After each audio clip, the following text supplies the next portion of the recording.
Okay, so good evening to all of you.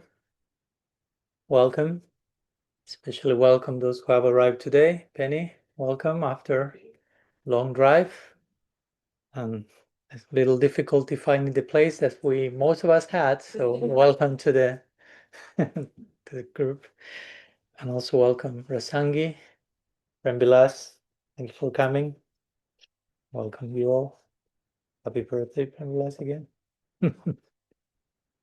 I'm thinking maybe we can begin with the short Mangalacharan that it's not so much a usual Mangalacharan in our tradition, but it can very naturally be rendered as one. We tried that one recently. We were in Glastonbury, doing a program talking about love as its own reward, which is the invocation of the Sri Upanishad, which also appears in other Upanishads. It's not just exclusive to the Upanishad. I don't know if you know that mantra. Those who know can join, and those who do not can join. without joining, still you can join. Okay. Om Purnamada Purnamidam Purnat Purnamudachate Purnasya Purnamadaya Purnameva Vashishyate. So basically this mantra says everything is complete. The source is complete. Whatever emanates from the source, from the divine, like this world, is complete.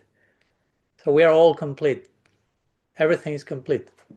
We are just lacking awareness of the completion, of the completeness of everything. So the whole idea of practice, spiritual practice, to become conscious of the wholeness of reality, of the divine, the material world, of us. We are not souls broken in bits. Sometimes we may use the word brokenness, but that's more on if it is, it's on a more psychic, emotional level. But who we are not broken in our essence. We are a whole that comes from another whole, that comes from not. So this is a term also called holon in scientific philosophical circles. A holon means a whole within a whole, would exist within a whole. Like a cell unto itself is a whole, but a cell exists among other million cells in a whole called body, and the body is a whole existing in a bigger whole, which is planet Earth, which is another whole existing in a bigger whole, and so on and so forth. So we can speak in terms of a holarchy.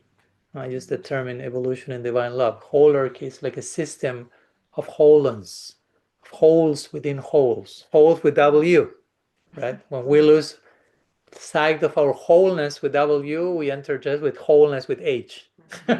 No, we enter into a galaxy of holes with H. No? So we are trying to bring back wholeness. So maybe we can recite this mantra. There's a very nice melody that I remember was recorded by Yamuna Devi in the famous Radha Krishna Temple album. If you know that one, we can sing that melody a few times all together, a cappella a few times, so we can enter into wholeness, space of wholeness, and we are sitting in circle trying to invoke the sense of wholeness, revolving around the sacred center made of fire, the feet of Gornitai. So yeah, let's try to acknowledge the wholeness of everything, trying to enter that space before we open the space for any questions, sharings you may have. So for those who know the mantra, do not know the melody, well, I will sing it. Those who already know all of that can join immediately. Those who know nothing of that already know what the mantra is about, and the important thing is to be present to what the mantra is saying, which is kind of the math of the infinite, which is the source is complete. Whatever emanates from the source is complete, even if you, how to say in English? Whether you're doing math and you are adding numbers or subtraction. So if you subtract infinite from the infinite, still infinite remains infinite. No? So it's all whole, it's all complete.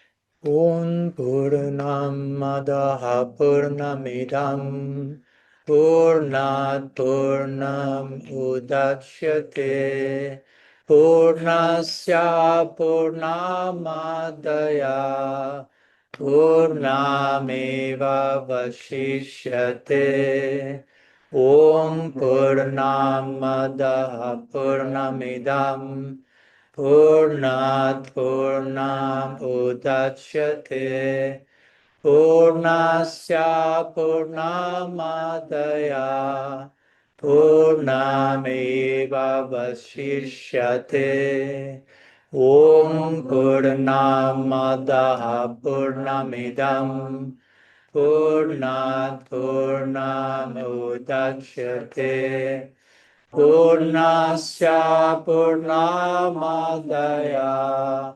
Purnameva Vashishyate Om Purnamadaha Purnamidam Purnat Purnam Udachyate Purnasya Purnamadaya Purnameva Vashishyate Om Purnamadaha Purnamidam Purnat Purnam Udachyate Purnasya Purnamadaya Purnameva Vashishyate.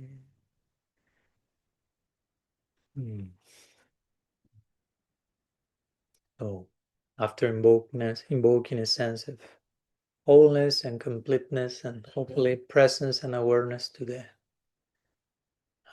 holistic nature of reality of which we are part, we open today's circle in the evening for any topics, any questions, quests, doubts, sharings, explorations you may like to venture into today. After our morning sharing on the sacred disappearance day that we are continuing to celebrate, of Raghunath Bhatta Goswami, Raghunath Das Goswami, Krishna Das Kaviraj Goswami, and why not also Saint Francis Day today, which we are the appearance day of Saint Francis of Assisi. Today I was reading a few words by Srila Prabhupada where someone was quoting to him Bhagavad Gita, Jvam Pashyati Sarvatra Sarvam Chamai Pashyati, like description of the enlightened soul who sees God in everything and everything in God. And someone say, oh, Saint Francis of Assisi, he will used to relate to worms and birds and trees like family. Say, oh, that's what we were talking about. That's perfection. That's perfection. So yeah, it's all one family. Again, let's not make unnecessary boundaries in the world of saints, right? So you're welcome to bring anything you may like to bring today, whatever feels relevant to you today. Yamuna, raise your hand, then Karuneshwari. Akturasa, you were just taking the pen? I'm just taking them. Taking the pen is fine, fire enough. Then Sam, wow, okay, let's go. Okay. Yeah,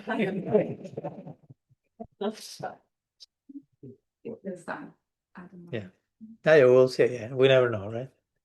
Jamuna's sharing may be enough for us to, as we say in the morning, to enter the tavern once again and get lost in the drunkenness of the wine of divine love, right?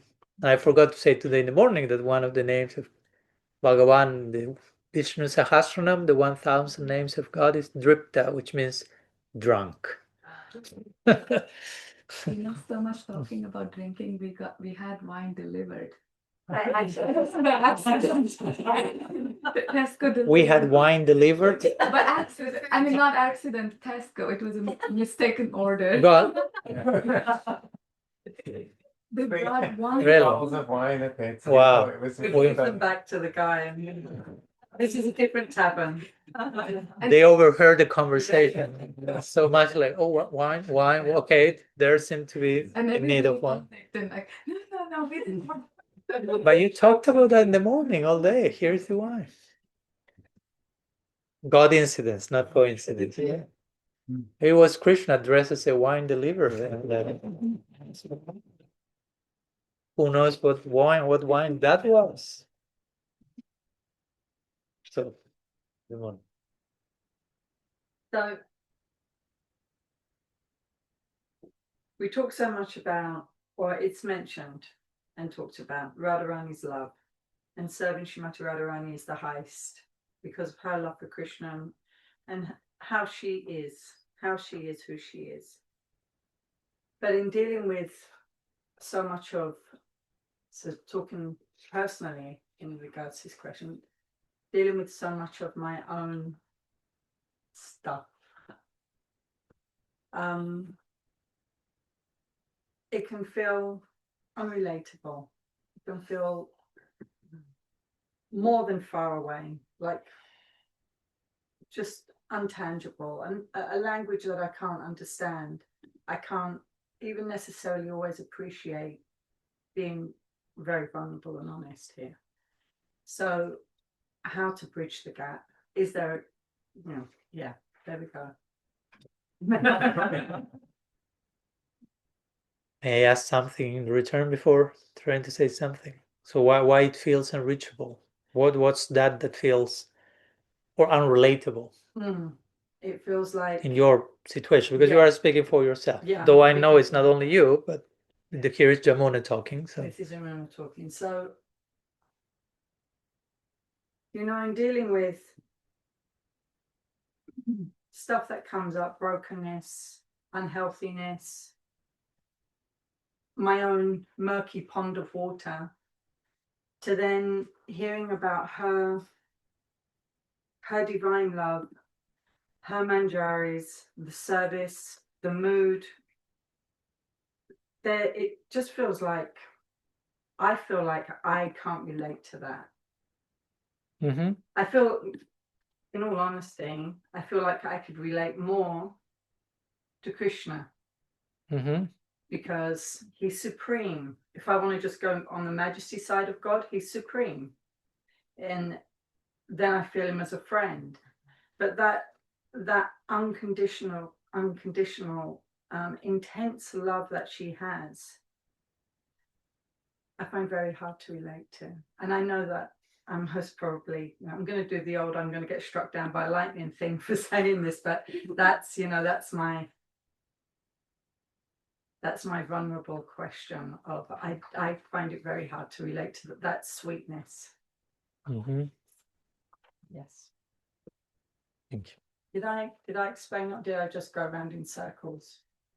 A little bit of both. No, I'm joking. Thank you for your question, and of course, again, you are not alone, I'm sure, in that. I don't want to talk for anyone else, but sometimes our tradition has a very sophisticated, refined, detailed, esoteric, deeply theological portrayal of reality and ultimate reality. And that's today in the morning, we touched very briefly upon some aspects of Sri Radha's love and dedication and mood, and I try to make that clear. We may be talking about some of the things that we are talking, even in one single lecture, one single sharing. One may be talking about things that for some of us, some of those things are, okay, this belongs to the long-term goal department. That other thing that was said 5 minutes after that belongs to the middle-term goal department.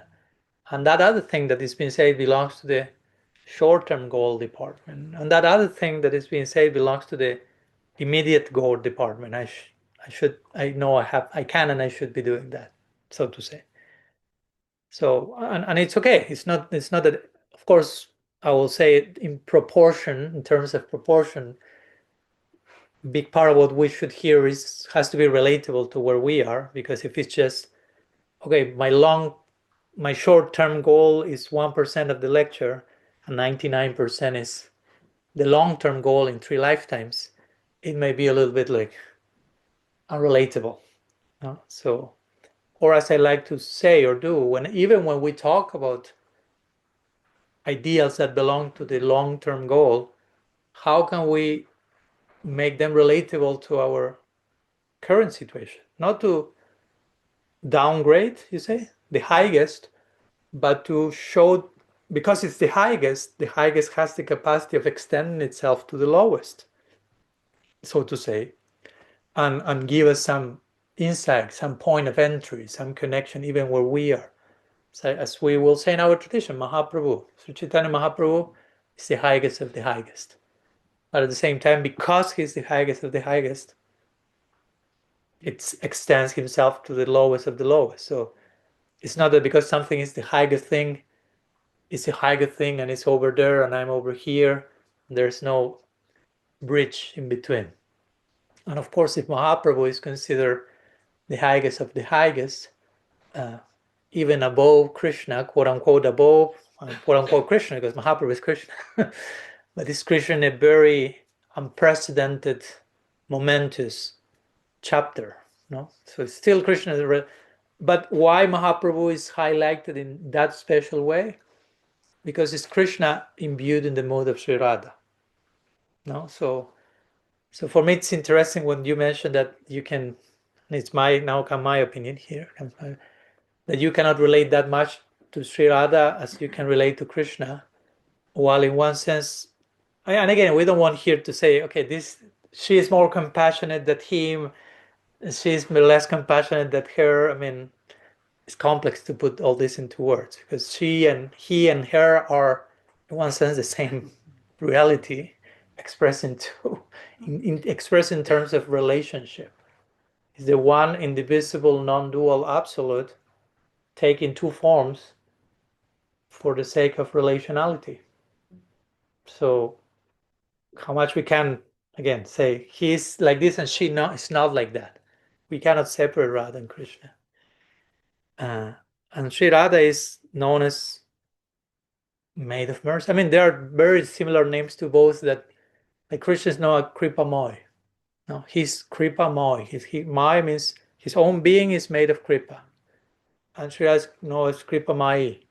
So it's a female. So you have many names of Krishna and you have the exact same name for Radha in the female. Like implying it's not that one has something and the other is like entirely two separate and unrelated people. So as Krishna is Karuna Sindhu, as Krishna is an ocean of mercy, Sri Radha is an ocean of mercy as well. I look for a beautiful verse from Radha Rasa Sudanidhi. Let's go there for a moment to the highest of the highest. Radha Rasa Sudanidhi, the pure ocean of rasa for Sri Radha by Prabodhananda Saraswati. This is a nice verse. I like it a lot. He uses the word Sindhu a lot. I just say, hey, Krishna Karuna Sindhu. We know that verse. Krishna is an ocean of mercy. And Prabodhananda Saraswati, in his divine bias to Radha, he composes whole verse where he used the word Sindhu like 8 times, all for Sri Radha in different ways. He say, Vaidakya Sindhur Anuraga Rasaika Sindhur, Vatsalya Sindhur Atisandra Kripaika Sindhur, Lavanya Sindhur Amrichavi Rupa Amrita. Lavanya Sindhur Amritacha Virupa Sindhu, Shiradika Spuratume Hridikeli Sindhu. 7 times. Krishna has 1 Sindhu, she has 7 Sindhus. Again, 7 oceans, and there's a whole explanation. I won't go into the details of there are 7 oceans mentioned in scripture, but basically the prayer goes, well will Sri Radha, who is an ocean of cleverness, an ocean of divine attachment, an ocean of motherly affection, Vatsalya, an ocean of very deep compassion, Kripa, an ocean of elegance, a nectar ocean of glistening transcendental forms, and an ocean of play be manifest in my heart. So she is oceanic, as you can see. Sindhu is the word. So the second line is Vatsalya Sindhur Atisandra Kripaika Sindhur. So she's an ocean of Vatsalya, which means, in this case, motherly affection. Now maybe we can ask ourselves, do I relate to Radha as a mother? As a divine mother, a sacred mother? That's available. If you don't choose to do that, that's your choice, of course, but that's legal, right? Sometimes we will think of Krishna as father. Okay, why not think Radha as the divine mother? Or someone say, okay, Krishna is my friend. Well, Radha can be your friend as well. Krishna is your Saka, Radha is your Sakhi. But sometimes we do not explore creatively those possibilities. And sometimes, and I'm not talking to you now, I'm just talking in general, but I'm just opening the door for some of these explorations. because I mean, I'm just touching one verse here, but there are many verses where it is, we are invited to, how to say, to open ourselves to a relationship to the divine feminine. Because she ultimately rather represents the divine feminine. And many times, consciously or unconsciously, many, and I've heard that in many devotees, male-bodied and female-bodied, so to say, that somehow they have not a very functional relationship with the feminine as an archetype in general. So therefore, Radha is kind of out of the picture. Krishna is, I'm not talking about everyone, of course, I'm just touching about some cases.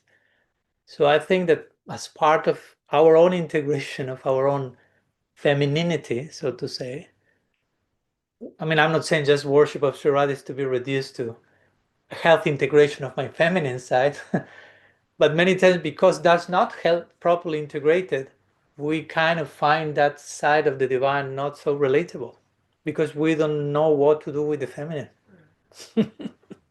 It's like bewildering, intriguing, mysterious, unknown. If it's unknown in our own body and psyche and world, inner world, here someone tells it the goddess, and it's like, what's that? Krishna seems more familiar, the masculine god, and even we may project some patriarchal notions onto poor Krishna. Right? Because Krishna is very feminine in his own way, very vulnerable and so on, right?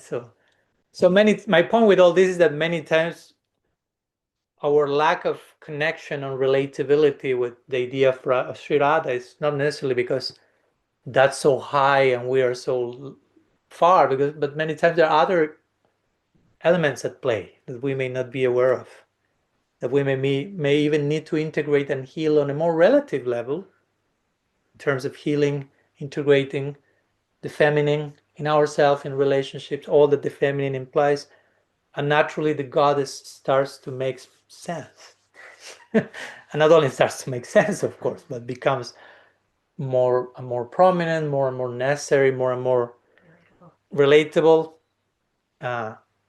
But again, what is my present current relationship with the feminine in so many ways? So those will be a few thoughts. And again, trying to speak about this in a relatable way, right? I'm not telling you like, okay, meditate in the morning, visualize yourself as a manjari and you're whatever, doing this service for Radha. And if your husband asks you to cook breakfast, tell him that you are doing your Radha Dasyam, so he should mind his own business and you have nothing to do. No, we're not saying anything of that, right? But so many times we need to start from a very basic point. Okay, where is my connection with the feminine in human psycho-emotional terms? Is there something that needs healing there, integration, acknowledgement, healthy embrace? Because all that may be getting in the way of giving a place of the goddess in my world, giving a place for the feminine in eternity, right? Because if we don't have a very healthy relationship with the feminine here, unconsciously we will not want to have anything to do with the feminine in eternity, right? If the feminine is something unresolved, mysterious, unknown for me here, and I don't want to deal with that. What to speak of? Okay, let's serve that forever. It's like, oof, it's too much to even think about that because in the immediate, I don't know what to do with it. So it's all connected. I know some devotees who have done this type of work also, keeping Sri Radha as the goddess and the feminine, but in that context, working on all that the feminine entails. Again, for biological woman, but for any of us, because all of us have a feminine and a masculine side that need to be properly integrated into the dance of polarity. Radha and Krishna is these two polarities. You want to call it yin yang, you want to call it Radha and Krishna. I'm not reducing them to an abstract principle, but they represent this. So You want to say something, sir? No, it was just that because I've heard so much wonderful stuff about Srimati Radharani, that sometimes when you was talking about, the whole meditation and imagine yourself as a Manjari and going to, I've literally had that kind of imposed on me. Mm-hmm. So, which I find, for me personally, it would be too cheap because when in there, that's like, I need more than a telescope. Mm-hmm. So yeah, that's kind of hearing sentimental speak about. I'm not explaining it properly. It's coming. Yeah. Sentimental words without the qualification behind. Mm-hmm. Yeah. It feels icky. It feels empty. It feels like ash. Yeah. Which then kind of makes an aversion in the heart of this isn't. Yeah. So again, that's the thing is we are not here forbidding any conversations about Sri Radha, but just encouraging, addressing that reality in a relatable way. And what's relatable, what's realistic for each one will be different. For some people, contemplating their own internal identity of service in the service of Sri Radha can be a very bona fide path to that realm, but for others it may be different, and it's okay. But we don't want to, go to one extreme nor the other. It's not to forbid any talk on that, because in the name of being too elevated, if we have to stop doing things that are too advanced, we have to cancel all our practice, basically. Stop chanting the Mahamantra then, because it's too advanced. It's not different from Radha and Krishna. Who do you think you are to invoke Radha and Krishna so many times per day? If we play that game, we have to put a pause to all our sadhana. Stop reading Bhagavatam because it's too advanced. It's not different from Krishna. Stop worshipping the deity because it's too advanced. It's not different from Krishna. Stop taking prasad because it's too advanced. It's not different from Krishna. It's Krishna's mercy. So no, that doesn't work like that. But as you say, we don't want to, at least, especially I will say for most of us who are very connected to a line related to Bhaktisiddhanta Saraswati Thakur, Srila Prabhupada, Srila Sridhar Maharaj himself, they will be very cautious about talking cheaply about the deepest things. Not because we don't want to talk about that, because we want so badly to serve that we take proper care. But we have to be careful in that care not end up canceling everything altogether. How they say in English, throwing the baby out with the bathwater. So that can happen in so many ways, so many times in the name of spirituality. So again, a safe place to be, as I always like to recall and remind myself, following the spirit of Srila Sridhar Maharaj. Once he will be giving his conversations, and one devotee wanted to, with a good heart, but ended up like trying to imitate Srila Sridhar Maharaj. You cannot imitate Srila Sridhar Maharaj if you are not Srila Sridhar Maharaj, basically. And if you are not imitating yourself. You are who you are. This devotee with good heart, but became inspired and then trying and no, it was not working, of course. And then he asked another devotee, how it is that Srila Sridhar Maharaj can always be speaking high topics all the time, in sitting informal conversation, just like pouring one. And the other devotee told him, actually, Srila Sridhar Maharaj generally does not speak about higher topics. He could, but generally, considering the adhikar of the audience, he generally speaks about the most basic topics in the deepest possible way. So that's an interesting approach to all this, because if we are not embracing that discipline, we may want to go to the highest topics and talk about them in the shallowest possible way. And that's one of the greatest disservice, the greatest rasa vasa, something that creates vibhatsa rasa in the great personalities. Vibhatsa rasa means the flavor of disgust. Like, oof, No? So because we want to honor that higher reality, we will go to the basics in the deepest possible way. And if we do that with utter sincerity, Celestial Master will say, we will be dragged by force to the higher quarters. No? It's not that we will try to enter ourselves like by force, like to ascend by our own strength.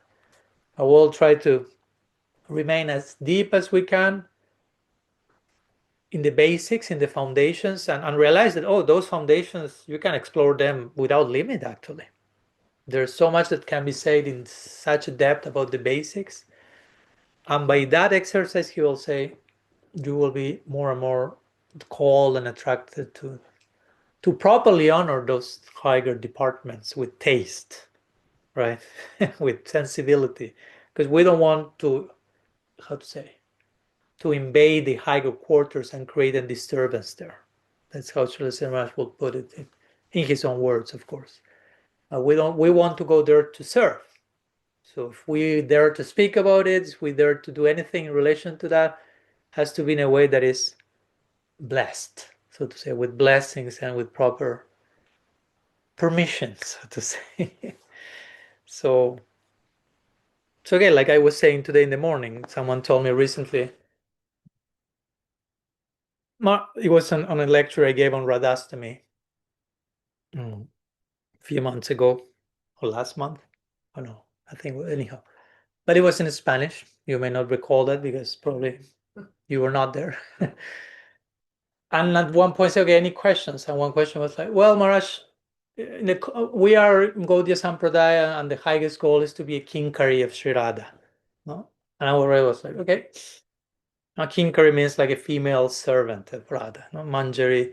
So all of our acharyas are serving in that mood. Oops, I was again like, because no, not everyone is Manjari, you know. Because again, we start to speak about the highest in very like, everyone is this and this is the highest, and if you are not in this, you are low, you are wrong, you are out of the, and that's all Kanishta stuff thrown onto the Uttam platform.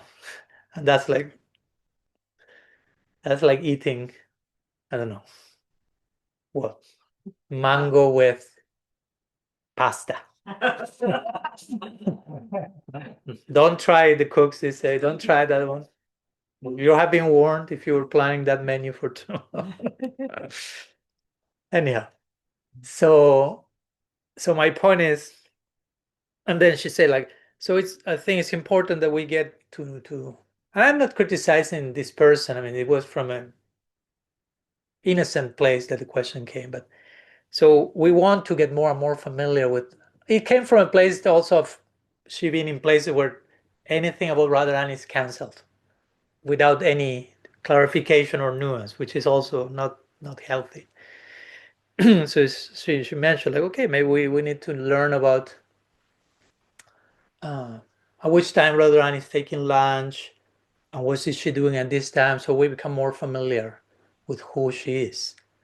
And I was thinking, you can learn all those technical details. I can memorize the name of Radharani's Bina.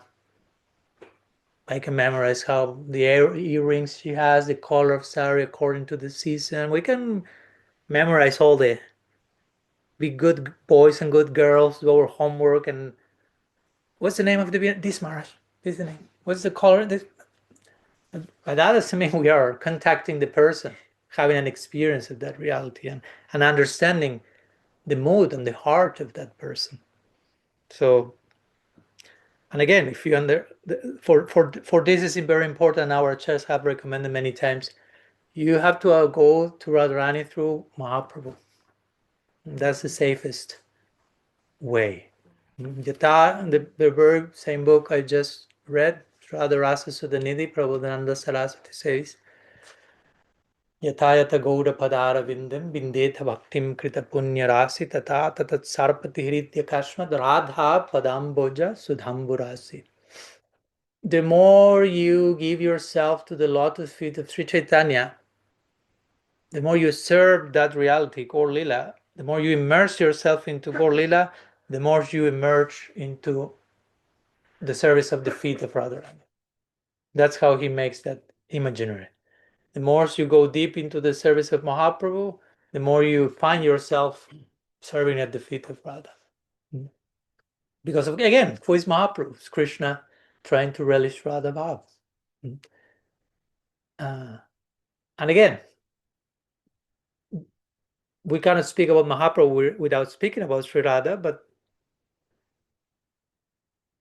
we may be speaking about Radha without speaking about Mahaprabhu properly. And that can leave us for some in a really, how to say, disconcerting place. So Gaur Lila is very interesting because again, it's God as a sadhaka, God as a practitioner, teaching the way, giving the example, and showing a clear sequence.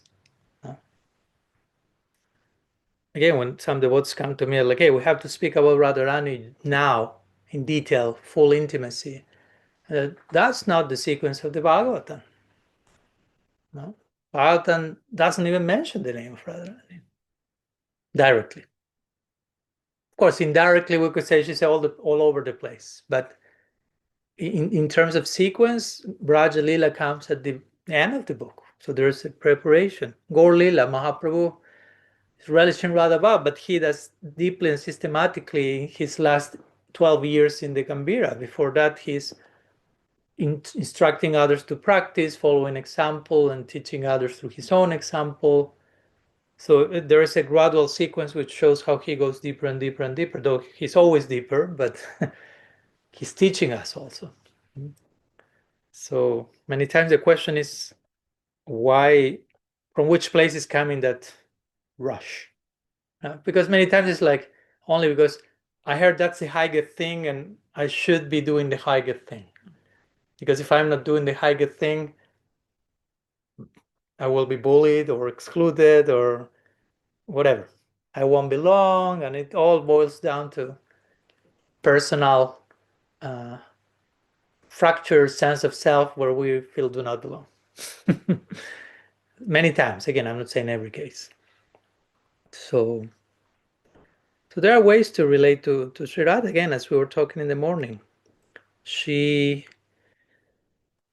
in a way, how much we can relate to her, of course, again, she's embodiment of divine love, the embodiment of the topmost form of dedication and an obsession, love for Krishna. We cannot imitate that, but how can we relate, be inspired with that and find a corresponding dose of that we can embrace? Like she's the personification of, Srila Maharaj will say, Sarva Dharmam Parityajam Amekam Sharanam. Abandon everything, all sense of religion, all duties, and just surrender to Krishna. Which again, doesn't mean abandon, doesn't mean leave your wife thrown in the house and leave your kid crying, hungry. And that's not abandon, right? It means while doing everything you're doing, have your priorities in place. Of course, literally, Sri Radha abandons everything. She does it literally. She runs away from the house. She leaves everything behind, which again, we cannot do. We shouldn't do. At least at some stage in our life. Of course, at one point, even if you have been a very, I'm clarifying, if you have been a good husband, a good wife, working, taking, when you have to leave this body, you have to leave all that behind. You cannot take your job and everything to the afterlife. So there has to be at one point some release of those things that we know will not be with us for eternity, at least in certain particular form. Sooner or later, there has to come that release moment and the full embrace of the divine. So again, we may not be able to do that fully now, but what can I do today to get closer to that in a functional way? So that's a way of getting closer to Sri Radha. Again, doesn't mean run away from your home, leave your house, although you did that coming here now to the retreat. But we trust your beautiful wife calling, everything's okay, watching your boy appearing on TV, doing all your mom dharma, it's fine. But the more there is a point, let's be honest. Many of those things have a time and place and circumstance, but they do not exist eternally. And I'm sorry if now you feel that I'm speaking too much as a sannyasi now.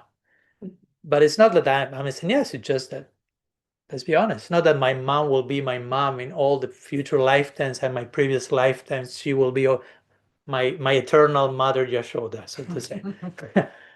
That doesn't mean I'm loving her less or nothing. It's just what it is from the picture of eternity. And sometimes we need to invoke that. So again, Sri Radha is willing to risk everything for the pleasure of Krishna. Okay, I may not be willing to do that. That's a conclusion of the Gita, Maharaj. Don't go that so quickly. There are so many verses before, but the Gita has a conclusion.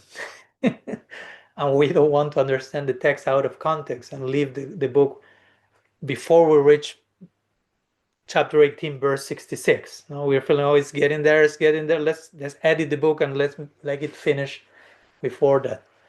No. So again, how can I embody all these attributes? I just shared some words of some verse about Radha's maternal love. How you speak about, okay, unconditionally loving Radha, how to relate to that? Well, relate in the other way around. She's loving you unconditionally. Start from that place.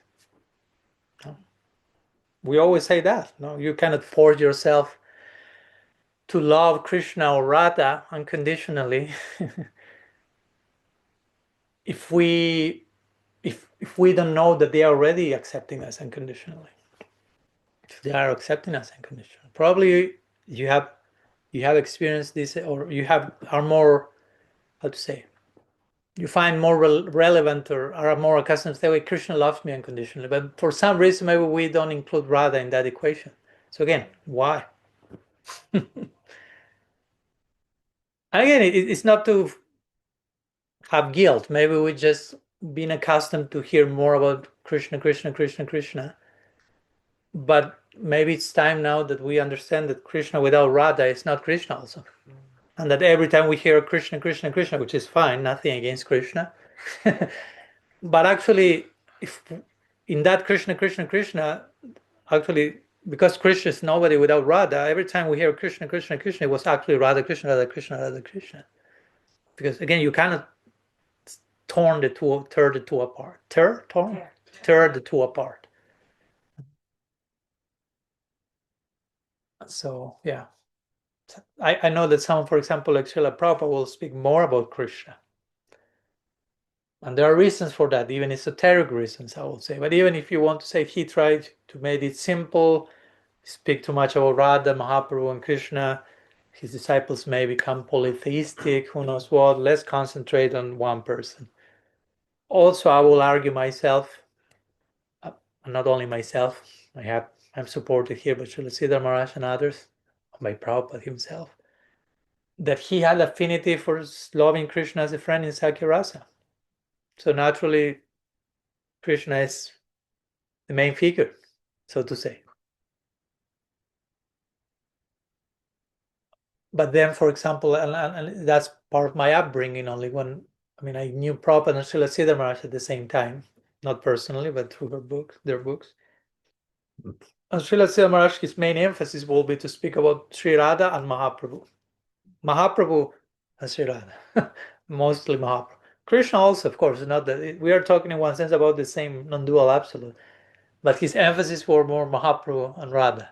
That was a very interesting complementary presentation because Prabhupada was more about Krishna. So it's important that gradually we learn to put all this together.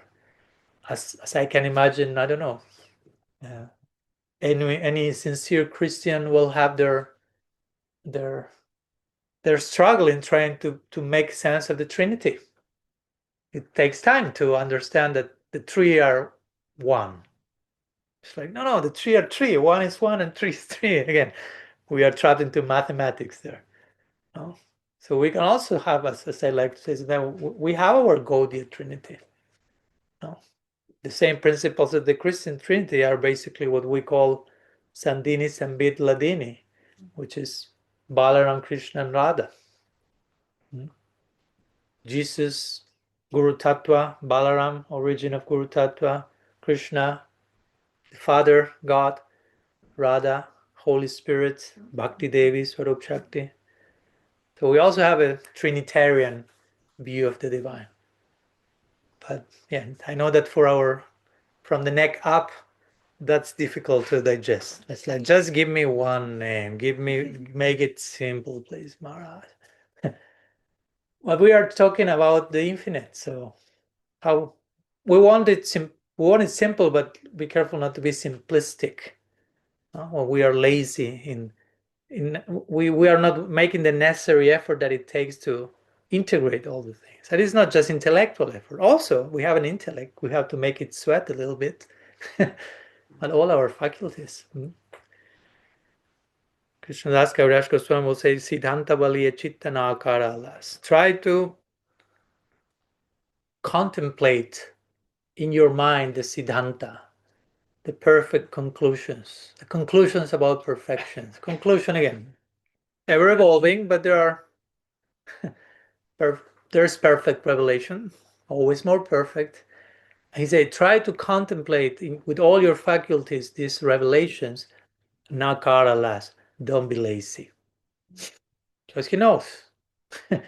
Sometimes we could make it, and the laziness is not just intellectual laziness. Sometimes it's entering into prayer for gaining more deeper insight and revelation. We can be lazy about prayer, like we were doing Lectio Divina hopefully before the meeting. Anyhow, I won't ask for public confession here, and that takes some effort and some time in contemplating a passage, thinking about it, trying to be present with it, sitting with paradox, because sometimes some of the ideas and trying to go beyond just our head, then entering into prayer, asking for further insight. All that takes an effort. So when Krishnadas Kaviraj says, don't be lazy, he's addressing all of that, right? Like let's have the willingness to make the effort necessary for opening ourselves to the grace that will make things more clear. So yeah, there is a way to talk about Sri Radha in a way that is relatable. Risk-taking in love. And we may not be able to follow her risk-taking, but there's a corresponding dose of risk-taking that I'm being invited to embrace, all of us. Which risk I know I need to take, how to say, and why it feels a risk. No? Because sometimes we know, actually, if I do that, I may lose this. But if I lose that, actually, that's not mine. So I'm not losing it because it was never mine to begin with. But I feel it's a risk because I think it's mine. So then I need to work. So it's a whole process of inner awareness.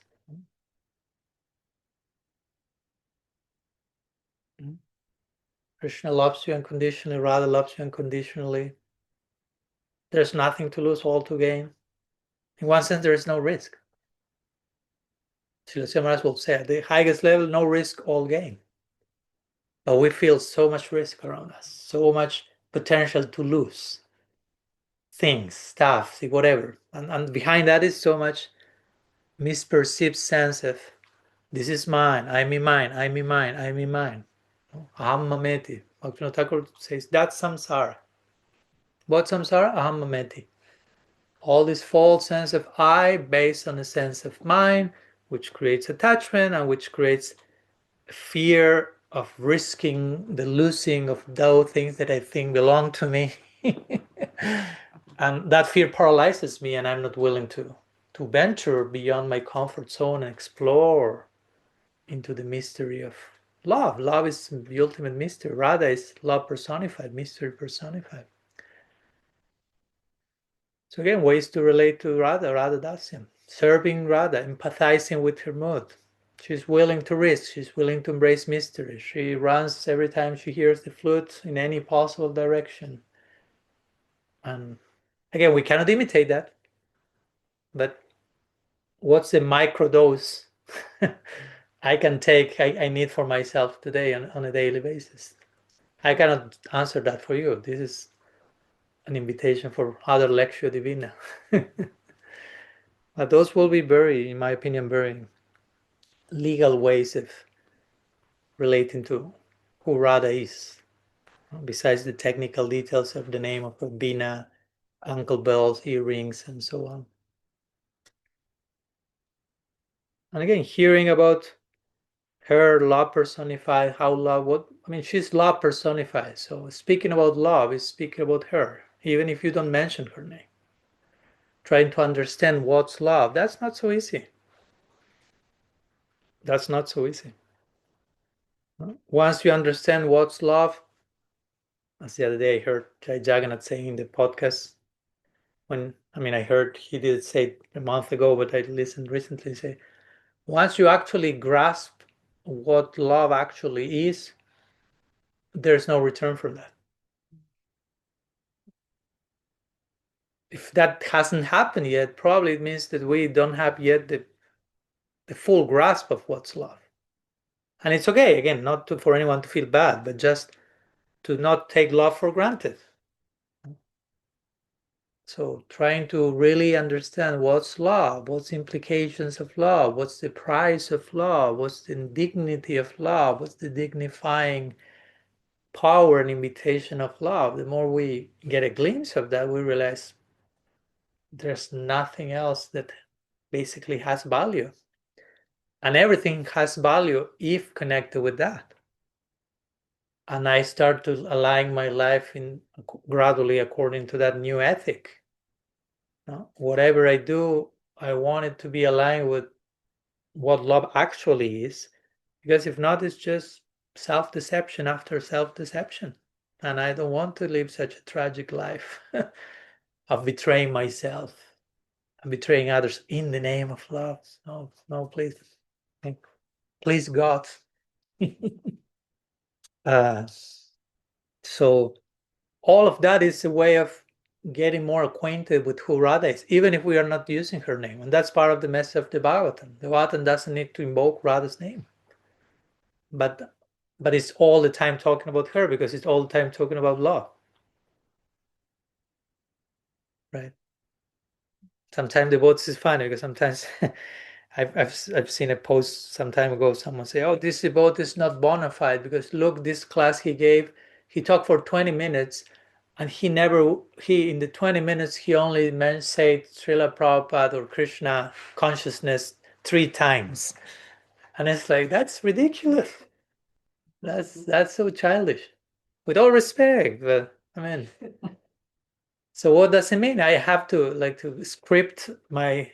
pre-script my lecture, and which is the legal amount of times that I have to say the name. So I'm bona fide 108. Okay. So every 10 words I have to say Krishna consciousness, and now that's approved. Come on. So Srimad Bhattan is not bona fide because it never mentions the name of Radha, not even once. Who would dare to say that? Nobody. So again, that's the indirect way to understand Radha and understand love. And the Bhagavatam is all about Sri Radha. Imagine I tell you that, okay, I have a book here.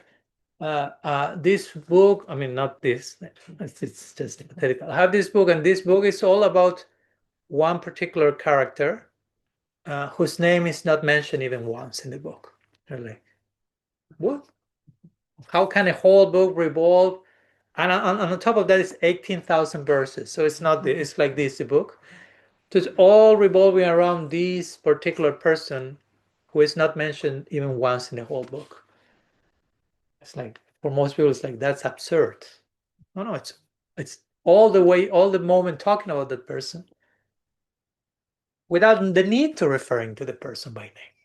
Because not to downplay the name, but it's not just a matter of, okay, say the name and you are legal, but understand what's behind the name. Who is the person? That is not different from the name, but there are so many qualities and attributes. So that's what the Bhagavatam does. It's like an exploration into the landscape of the possibility of divine love. I'm saying Radha indirectly, here and there, starting from the title, as I always say, Srimad Bhagavatam. So right there, the very first 3 letters from the book is Radha's name, Sri. Sri Mad. Mad means madness. In Sanskrit, I'm not making a play of word in English. But in English, mad means mad. No, Sri Mad. In Sanskrit, Mada is madness. So Sri Mad means the madness of Sri Bhagavatam. Bhagavatam means in relation to Bhagavan. Srimad Bhagavatam means the madness of Sri Radha in relation to Bhagavan Sri Krishna. So if you have the eyes to see, the very first three letters already reveal what the whole thing is about. But again, you then go through the book and it's like, it's never mentioned directly. It's never mentioned directly. Why? Because love likes indirect speech. Krishna says, Paroksham mama chapriyam. I like when things are said indirectly. That's more tasteful. If I tell you I love you, that's kind of boring, Krishna says. It's better that we don't say that and we express that in so many ways. This is the rasa, the consideration in terms of rasa. In our tradition, the aesthetic sensibilities, the rasa shastra will say, those who say I love you do not have love. Again, I'm not here to cancel you telling I love you to your partner, son, whatever. But they try to get the idea of it. I mean, it's not about saying I love you, love you, love you. If I tell you I love you 3 times in a row, you start to suspect why you're telling me I love you so many times. No, I want to see you embody that stuff. So the Bhagavatam again is not saying the name of Radha, but it's all about Radha. It's all about bhakti, all about love. So again, these are creative ways and legal ways to connect with the principle of the goddess, Srimati Radharani. Of course, also we can invoke her name, we can go into the books that describe her, the Leelas, the nature of her love. But talking about love is talking about her, even without talking about her directly.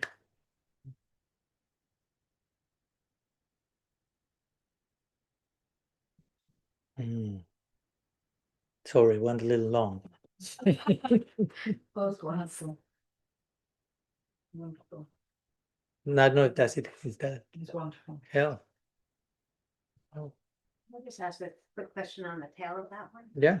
Check on this. And could it also be that she's not mentioned directly in the Bhagavatam in a way so that the cheapness doesn't happen because she is the highest? Then kind of as a protection. So you have to get to know her before you would be able to take her cheaply. Yeah. Yeah, the method will be something like, because the Bhagavatam is speaking about, I don't know, this particular gopi, like the famous verse of the Bhagavatam, there's one famous verse in the 10th canto, Rasa Lila, where it said, okay, here's the name of Radha mentioned indirectly, Anaya Radito Nunyam Bhagavan Haririshvara, etc., which is when Krishna disappears from Rasa Lila and the gopis start to look for him, they at one point find 2 pairs of footprints. And they say, oh, there's here one gopi who has worshipped him specially. Anaya Aradito Nuna. Aradito means, Radha comes from the word Aradhana, which means to worship. So many acharyas say, okay, she's mentioned indirectly. So my point is that the whole Bhagavatam speaks about love in a way indirectly without mentioning her, but in such a way that the ones who are properly reading the book at one point will reach the conclusion there has to be a Radha. I mean, without maybe mentioning her name, but there's like a theological necessity, like where is similar to Mahaprabhu with Krishna Lila. No, if you study Krishna Lila properly and you reach what Krishna, that's how the Goswamis found Mahaprabhu in the Bhagavatam, which other sampradayas won't read the Bhagavatam in that way. But to give you an example, it's all connected. At the height of the Rasa Lila, No, the gopis are dying. If we were speaking about Rasalila, right? Celebration, Krishna disappears with Radha, gopis looking for him, finding these two pairs of footprints, eventually finding Radha, but Krishna is not there. So the gopis joining Radha, Gopi Gita happens, Jayati te dikam janmana braja. The whole Gopi Gita, Kirtan in separation. And Krishna is looking behind the tamal tree, witnessing how the hearts of the gopis are blossoming, dying in the agony of separation from him. Krishna returns with some cloth around his neck, which is something that that's how a criminal appears in court at the time. So he appears among the gopis like this, like acknowledging, I'm a criminal. The dignity of your love is such that in comparison to that, I'm like.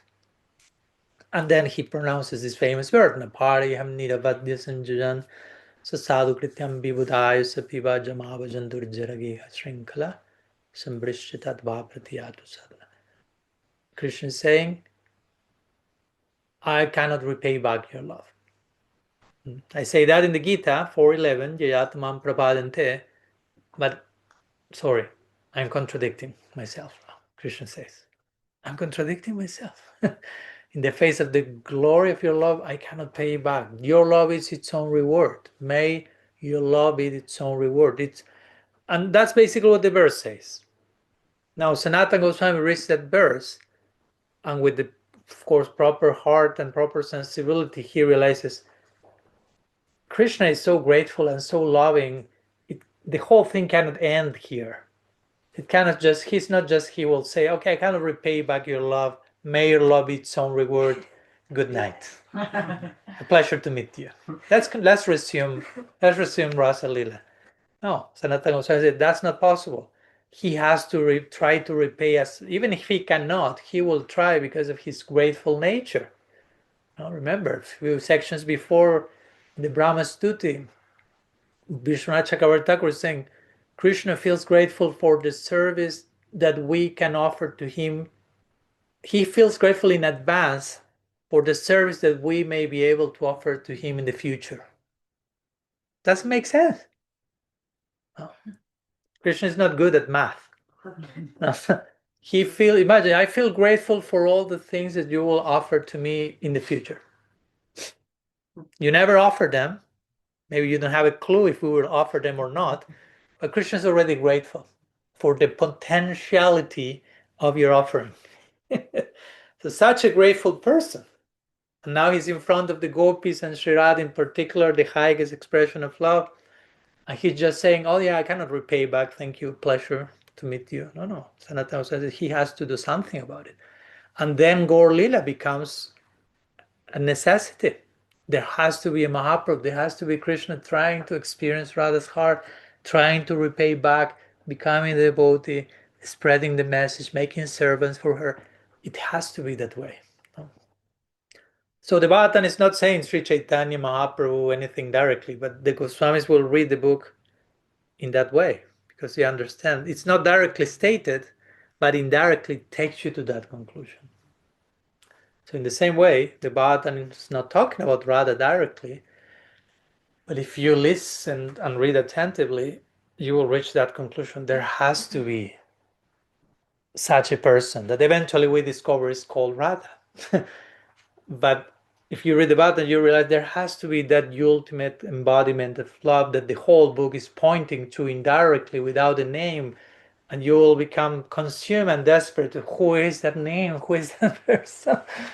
And that will create an insight in your heart when Sri Radha will manifest in between the lines of the Bhagavatam where she's mentioned. And that's how the Goswamis read about them and commented on the Bhagavatam. And that's why many verses in the Bhagavatam, the Sanatana Goswami, Jiva Goswami, they are commenting and they're right. And this verse actually speaks about Radharani. And they explain the Sanskrit in a way that actually makes sense for it to be speaking about her. So, but it's not just, okay, they're very expert Sanskritists, so they can twist the original to make it fit. No, they have a heart filled with proper emotion that makes her reveal for the text, which is not the same. And there are genius Sanskritists, of course, as well. That's a supportive tool to their bhava. So So yeah, that's I will say the methodology of the Bhagavatam. No? It talks about love in a way that is safeguarding the nobility of love. If you don't have the eyes to see, you cannot enter there and abuse that realm. But when you are properly situated, then you can access to that invisible, in between the lines narrative of the Bhagavatam. And that's what, I don't know, someone like Vishwanath Chakravarti Thakur does. His commentary on the Bhagavatam. He, in between verses, he fills in with so many in between commentaries that you're like, where is that in the Bhagavatam? That's not in the Bhagavatam. Yeah, that's in his Bhagavatam. In his reading of the Bhagavatam, he's seeing all that is happening between verse 13 and 14. There are like 15 more verses that he's including his commentary back and forth between whomever is talking at that time in the Bhagavatam. So that shows that, okay, there are levels of reading the Bhagavatam. And all that is Bhagavatam. Again, Bhagavatam is not the book. Today I read something very interesting. I'd like to share it with you. Why not? I received a newsletter that Krishna Kshetra Maharaj sends, and he includes something that Prabhupada said recently. I was planning to share that tomorrow, but I will share it tomorrow again. So he's having a conversation with a lady in Los Angeles, 1969, and she's asking about, how to say in English, Joan of Arc, this French Joan of Arc. Okay, Juana de Arco in Spanish. This is a French Christian who eventually was canonized as a saint, basically. So this woman asked Prabhupada, are you familiar with Joan of Arc? Joan of Arc? She was a saint. And Prabhupada says yes. The woman says, is there any person in the Srimad Bhagavatam similar to her? Prabhupada says, you want to see Joan of Arc in Srimad Bhagavatam? Why don't you take Joan of Arc off Srimad Bhagavatam? Any activities of devotees, that is Srimad Bhagavatam. What do you mean by Bhagavatam? Bhagavatam. This word comes from Bhagavan. The word is Bhagavata. Any pertaining to Bhagavat is Bhagavat. So Bhagavat can be expanded to any unlimited. So anything in relationship with God, that is Bhagavatam. So if Joan of Arc, she was in relationship with God, she's also Bhagavatam. You should expand Bhagavatam in that way. Yes. That's how it concludes. So there you have it. Because again, we many times have Srimad Bhagavatam is this, starts in this verse, finishes this. I have the whole collection in my bookshelf at home. That's not the Bhagavatam. Only that is not the Bhagavatam. It has to include Joan of Arc also. And so much more that happens in between. And yeah, that's why Prabhupada, even in his own Bhagavatam, because that's also some funny thing that sometimes they will say, we should only read Srila Prabhupada's commentary on the Bhagavatam. Okay, you do that. And if you do that, you will end up in other commentaries, because in the purport to verse 111, just in case, of the Bhagavatam, he starts to praise all the commentaries of the Bhagavatam by Vishwanath Chakravarti Thakur, Jiva, Sanatana Goswami. Any serious student of the Bhagavatam will study these commentaries. And you go there, and again, you find all this expanded version of the Bhagavatam, in between, filling in verses, things said in between the lines, explanations of things that. So, yeah. That's why Sadhu Sangha is also so important, and that's why Shastra is pointing to something, but we many times need seers of truth to give us a more tangible experience of that. Srila Siddha Maharaj will quote Ramakrishna in this sense, and Ramakrishna will give the example like you can buy the newspaper and go to the weather section of the newspaper, and the newspaper will say, like today, we get the newspaper today from this area, today rain, right? But if you take the newspaper, right, sorry to me first. I just squeeze the newspaper, because it says it's raining. Water won't come out from the newspaper, right? So the newspaper is giving you is pointing to something, but for you to have an experience of the rain, you have to go outside of the house and get wet yourself. So in the same way, the scriptures, of course, are giving something, are pointing to something, but for us to have an experience of that, generally we need to be exposed to living embodiments of that message. The message itself is a living embodiment, but many times we don't have the capacity to draw certain things out from scripture too, as we cannot get the water from the newspaper. So that's what sadhu sangha is so important for all of us. Swatavara, as Rupa Goswami will say, we were discussing yesterday, right? Whether associating with someone who is more advanced than us, and whether this in person or like again studying commentaries like the one we mentioned, or also associating among peers or equals, if we are honest, sincere, and vulnerable, a higher current will descend through all of us. So that's another way of speaking about defining Swatavara. Anyhow, we can go on and on. Yes. Excuse me, Maharaj, we'll have to go. I have to put a little girl to bed. Yeah. Okay, but we'll see you tomorrow. Yes, I'll see you in the morning. Okay. Very nice birthday. Thank you. Thank you. Happy birthday. Happy birthday. Nonetheless. Got a few hours left. Yeah. Yeah, please take rest. See you tomorrow. Greetings to Lux. Radha Priya, please. Related to that, because you mentioned that Srila Prabhupada didn't speak so much about Radharani, but my Overtly, right? Like Yeah. directly. and my experience was that Srila Prabhupada did introduce us to Radharani in exactly the same way as the Shastras, the texts which describe her pastimes in great detail, but he gave us the asset. This is my relationship. As a young girl, Prabhupada introduced me to the essence of Radhika. He said we should approach through her. He said she is so merciful. If we approach her, then she will draw attention. She'll say, Krishna, here is a very sincere soul. So he was actually asking us to go through Radhika. And also he translated the 10th canto ahead of the other cantos, knowing he had a short time.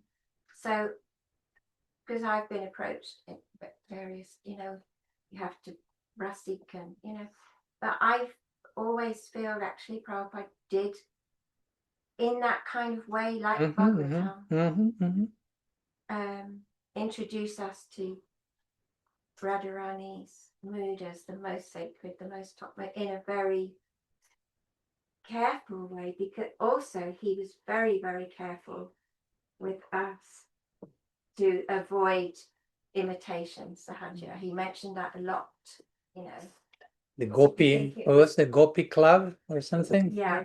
Stuff like that. Often because because of this. Yeah. All of that. So I feel, that and also like the more subtle hidden nature of her keeps her sanctity, like what you've been speaking. I feel that's how I felt her through Prabhupada. Yeah, thank you. And then hopefully what I said, I never meant anything different from what you said. And when I said Prabhupada didn't talk about Sri Radha so much, it was never in any way like diminishing or saying he didn't give the real thing or the full thing. No, but there was a circumstance, and it's not that he didn't talk at all, as you say, it was in a very careful way, like many of our acharyas have done. So I remember always Bhaktisiddhanta, sorry? And referencing. Yeah, of course. Yeah, exactly. And again, I'm referring his disciples to Srila Sridhar Maharaj, that he knew which was his way of talking about Sri Radha and Mahaprabhu. So it's not that he didn't know or he was against that. So it's all a complementary, beautiful contribution from each one from their place. And of course, yeah, I personally really like this notion, though I know it can be abused. Pujjala Raga Patagora Bangi. We'll talk about this, those who will be in Kolkata with us in a few weeks. This line of Bhaktisiddhanta Saraswati Thakur, like, we worship the raga, the path of rag, the path of passionate love, the Vrindavan. We worship it from a respectful distance. So the path of love in Vrindavan is not worship off from a respectful distance, but we worship that path from some distance, not to misconstrue it and take it cheaply and gain proper qualification, not from a earning deserving mode, but still there, by grace, there has to be a qualification. And someone like Prabhupada Bhaktisiddhanta will say, right, like 80, I will say, what's the number here? Like 85%, 90% of what I talk is what Krishna consciousness is not. Right? So that was kind of his way of, and again, it's not that he didn't know how to talk about what Krishna consciousness was. As this famous instance, just to conclude here, because Karuneshwari raised her hand an hour and a half ago. But when someone asked Srila Siddha Maharaj told this, also he was present there, and Prabhupada Bhaktisiddhanta was sitting giving a lecture, and someone asked, can you talk about Sri Radha? Right? Can you say something about Sri Radha? So Srila Siddha Maharaj said that he saw that Bhaktisiddhanta Saraswati Thakur became, just by hearing the name of her mistress, he started to become very moved, very ecstatic, and so much came to him to say about her. But at the same time, it was a public lecture where it was not really the place to explode that he was about to explode. So he tried to contain all that volcanic ecstasy that was coming, but at the same time that was coming. So it was like this tension, this struggle of so much to say, but I cannot say it here. So, and Srila Maharaj was contemplating his guru in that state. And at one point, he said that the intensity was such that he fainted. No, he fell from the chair and fainted for a moment.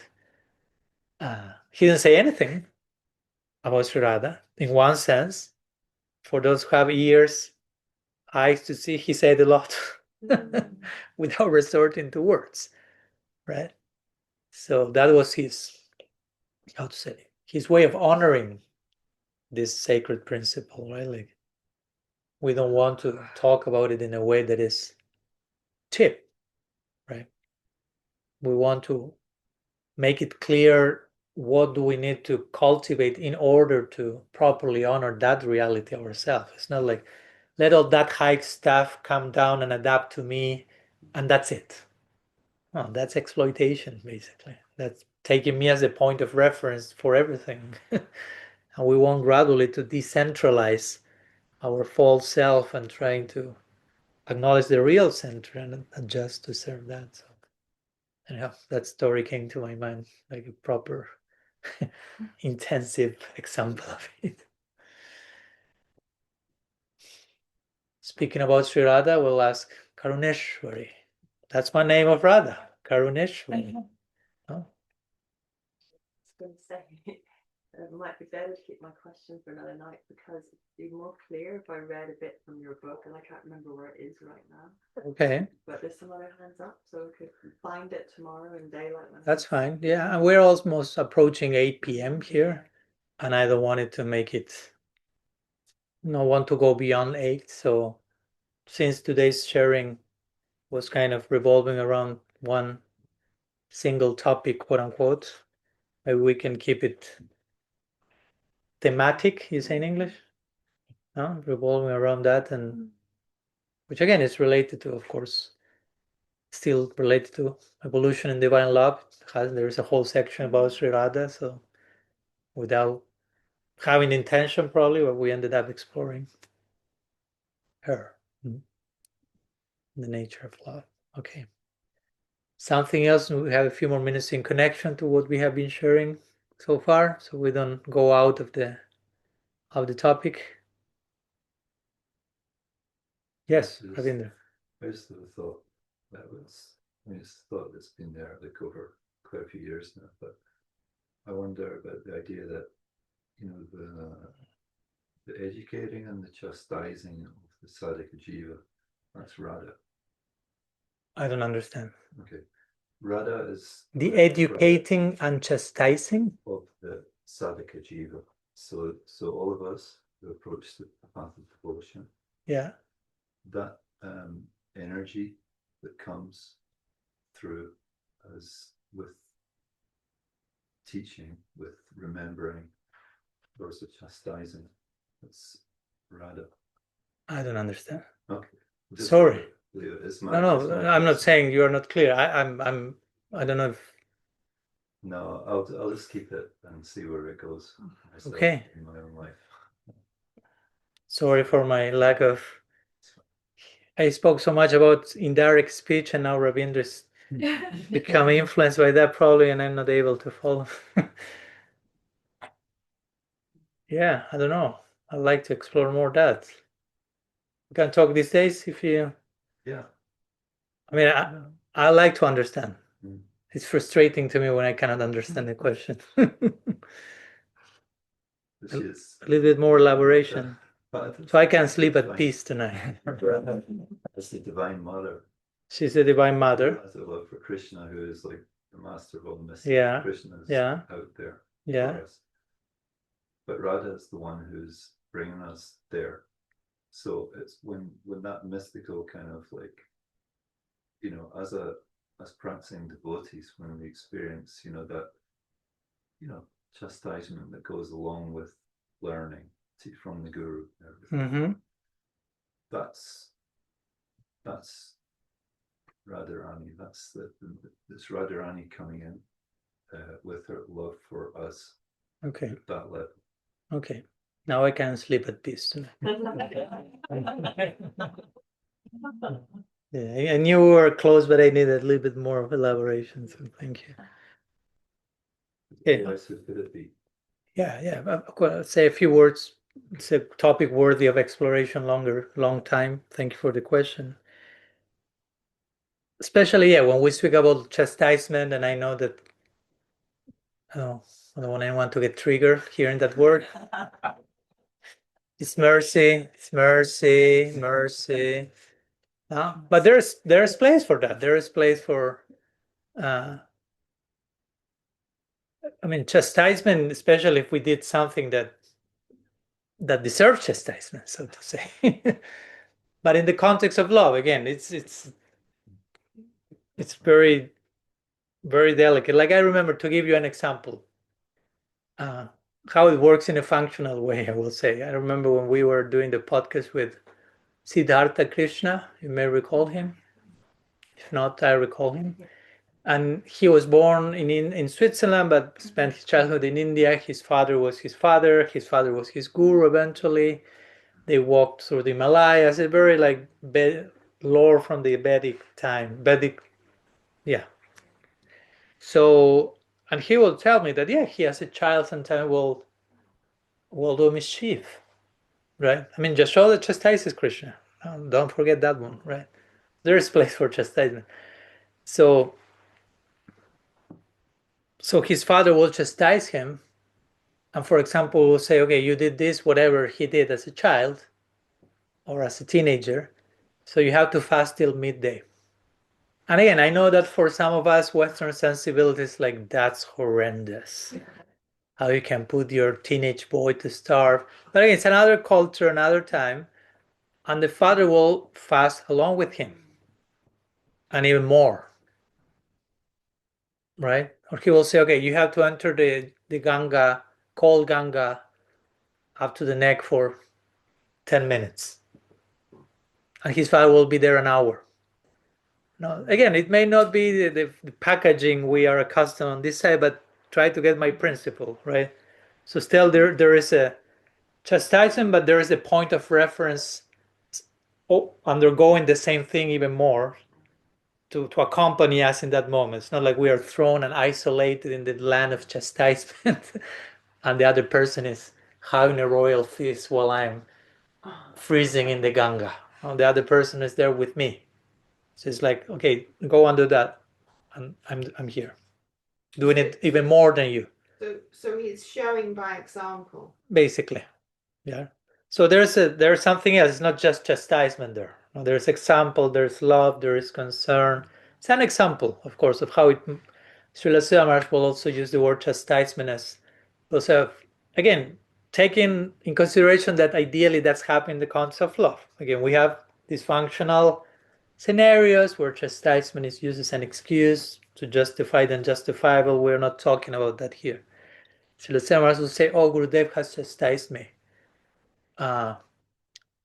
He mentions that example. And he says, "Oh, that means that he cares enough for me, that I exist for him." Now, indifference will be even worse. You follow? Again, chastisement in the concept of love, right? Because sometimes we don't find chastisement, we find indifference many times. Unfortunately, in guru to disciple, when there's no need for that. So that's another way of understanding chastisement and as a special care.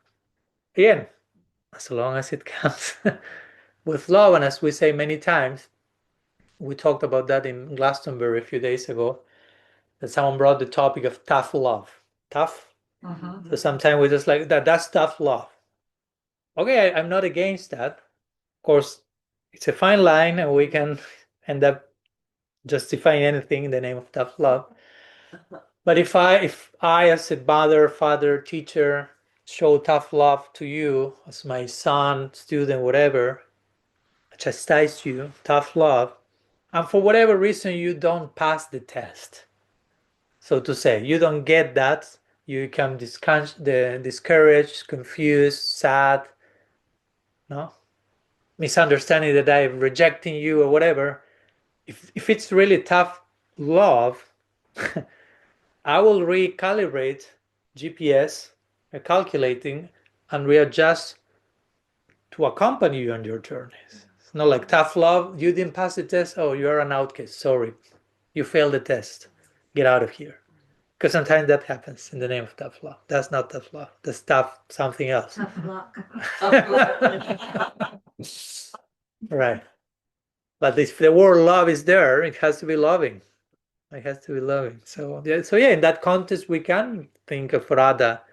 We hear some of the Leelas where she, of course, she chastises Krishna a lot. That's a whole area of conversation. She chastises Krishna, she abuses Krishna verbally a lot. But it's all for the sake of Krishna's pleasure. She knows Krishna's enjoying that so badly. So, but it takes the form of chastisement. But it's in Krishna's service. So it's very different. Or sometimes she may chastise some of his, in the Radha Rasa Sudhani I just read, there are some verses which describe how Radha chastises some of her manjaris, her servants, where they do something, some service, not in the best possible way they could do, but the context of that is she very lovingly, quickly, she's there to teach them how to do it properly. There are so many stories about that, right? So it never ends in chastisement, so to say. It's not that chastisement is the end of the story or the final word. It's just one thing happening in the context of so many other things happening. There's love in between, love to begin, chastisement in between, love to conclude, so to say. That's the sandwich. So yeah, we can, if you want to think, okay, Radha is chastising me through Guru, there is place for all of that, as long as we have the proper understanding of what we are talking about when we say chastisement, tough love, whatever. Yeah, but I think it's like in the same way as you said, Radha's chastising Krishna with love. Could it not be like she's chastising the sadhika jivas with love? Because it's Radha, That's her name. Yeah, of course. Again, she's love personified, so she cannot not love. Tough she- love. Whatever it is, but it's love. Again, and for us, the important stance for us will be, if I really want love, as long as there is love in there, I want it. Even if at times it will be tough. But if it's love, really love, I will take it because that's what I need. And on the contrary, I don't want something that is not tough, but it's not love either. You follow my point? Yeah. It may seem loving, no, but it's just feeding victim mentality and it's spoiling me. I don't want that. No. If it's not coming from a genuine place of loving care. And if it comes from a place of loving care, it can take whatever shape it needs to take. That's kind of the ideal spirit of the sadhaka, no? The ideal willingness to surrender. I want love. I only want love, whatever it takes, whatever form it takes. I will trust that love will come to my life in the corresponding shape that I need to receive in this precise moment, and I want to embrace it. I don't want to be very picky about the packaging, right? I don't want tough love I only want like this ultra sweet, caressing, embracing. Like that will come up, but sometimes love takes different shapes again. Again, as long as it's love, that should be our faith or our surrender. As long as it's love, I'm thirsty for that. But it may take this form as long as it's love. Again, that's the spirit of Radha. Again, connecting to her. She will say, as long as Krishna is happy, I'm willing to do anything and everything. She's happy embracing me. He's happy embracing me. I'm all in for embracing him. But if I start to feel this pleasure in him embracing me, I want to get rid of that embrace. Not because of the embrace, but because I want his happiness. And if I came to know that he will be more happy with some other gopi, I will not doubt for a moment becoming a housemaid at her house and making all the possible arrangements to bring her to Krishna. That's explanation of the 8th verse of Shikshastakam. Krishna Kaviraj Goswami says. So that's her willingness, her disposition. As long as it's love from her side, as long as I'm loving Krishna, I'm existing for his happiness, I'm open to do whatever it takes. Again, that's our ideal of love. We may still feel, I'm falling short from that. Relax, you are not Radha. But that's our deity, no? Love. So it's good to keep the deity in place so everything else gradually falls into that context. And we do not cheat ourselves. And if I fall short of that, then I can acknowledge that for what it was. I fell short of that. I don't try to justify that in another way and make myself the victim and start to blame the environment and blah, blah, blah. No. There's the ideal, there's the falling short of the ideal is part of the journey, but at least you are falling short in the context of such an ideal. So that's still glorious. But because falling short of the ideal means you are still attempting, you're just missing the mark. But you have the mark, you have the proper aim, and that you are failing is, but you have the proper mark. Some other people are shooting at other aims. Now we are trying to, I want the love aim, the love target. I may fail miserably for lifetimes, but the target is in place. So that's it. That's glorious. There's no coming back from that. Even the falling short of the proper target is in itself glorious. Right? That's what Krishna says. That's happy chetsudaracharo bhajante mamananyavak. Bhagavad Gita 9:30.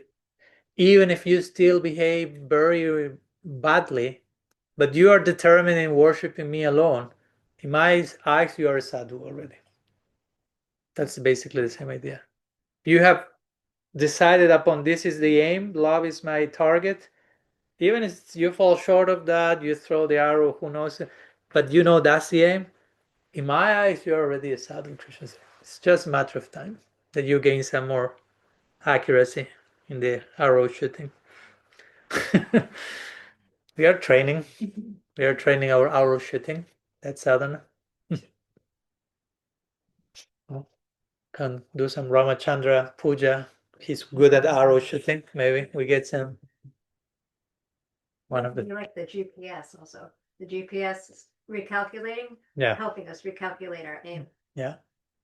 And still we may take the wrong turn, but recalculate again. Yeah. Okay. Chaitanya Mahaprabhu ki jai, Shri Radha Thakurani ki jai, Shri Krishna Chandra Ji ki jai, Harinam Sankirtan ki jai, Sadhu Sangha ki jai, Gaur Premanandi, Vanchakalpataru Vishnu Kripa Sindhubhye Vacha Titanam Pavanebhyo Vaishnavebhyo Namo.